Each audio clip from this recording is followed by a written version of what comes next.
తల్లిలా లాలిస్తుంది, చెల్లిగా తోడుంటుంది, భార్యగా బాగోగులు చూస్తూ దాసిలా పనిచేస్తుంది మహిళ. అంతటి గొప్ప మానవమూర్తికి మనసారా ధన్యవాదాలు చెప్పుకునే సమయం ఇది. అంతర్జాతీయ మహిళా దినోత్సవం సందర్భంగా మహిళలందరికీ హ్యాపీ ఉమెన్స్ డే. మన ఛానల్ కనుక ఫస్ట్ టైం చూసినట్టయితే ప్లీజ్ లైక్ చేయండి, అలాగే తప్పకుండా సబ్స్క్రైబ్ చేసుకోండి.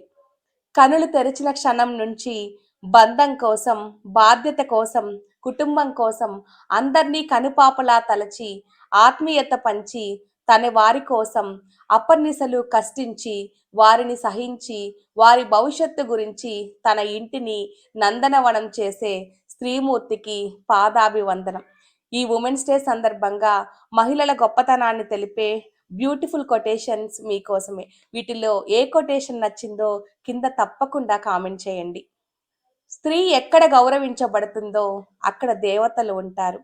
కార్యేషు దాసి, కరణేషు మంత్రి, భోజ్యేసు మాత, ఇలా సమస్తం నీవే. అన్నం కలిపి గోరు ముద్ద పెట్టేటప్పుడు తన బిడ్డ మీద ఉన్న ప్రేమ కూడా కలిపి పెడుతుంది. ఆ బిడ్డ ఎంతో ఇష్టంగా ఆ ముద్దలు తింటుంటే ఆ బిడ్డ కడుపు నింపుతుందో లేదో కానీ ఆ తల్లి కడుపు ఆనందంతో నిండిపోతుంది. అది అమ్మ ప్రేమంటే, స్త్రీమూర్తి గొప్పతనం అంటే. స్త్రీ లేకపోతే జననం లేదు, స్త్రీ లేకపోతే గమనం లేదు, స్త్రీ లేకపోతే సృష్టిలో జీవం లేదు, స్త్రీ లేకపోతే అసలు సృష్టే లేదు. మహిళను పూజించాల్సిన అవసరం లేదు, గౌరవిస్తే చాలు.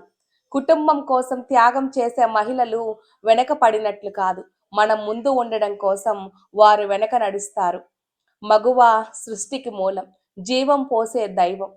కరుణకు, అనురాగానికే కాదు, శక్తికి, ధైర్యానికి కూడా మహిళ ప్రతీక. మహిళను గౌరవించడం అంటే మన అమ్మకు మనం గౌరవం ఇస్తున్నట్లు. మహిళ అంటే అన్నపూర్ణే కాదు, మహిషాసుర మర్దిని కూడా. మహిళల సహనం హిమాలయాల ఎత్తుతో సమానం. అమ్మను పూజించు, భార్యను పూజించు, సోదరిని దీవించు, ముఖ్యంగా మహిళను గౌరవించు.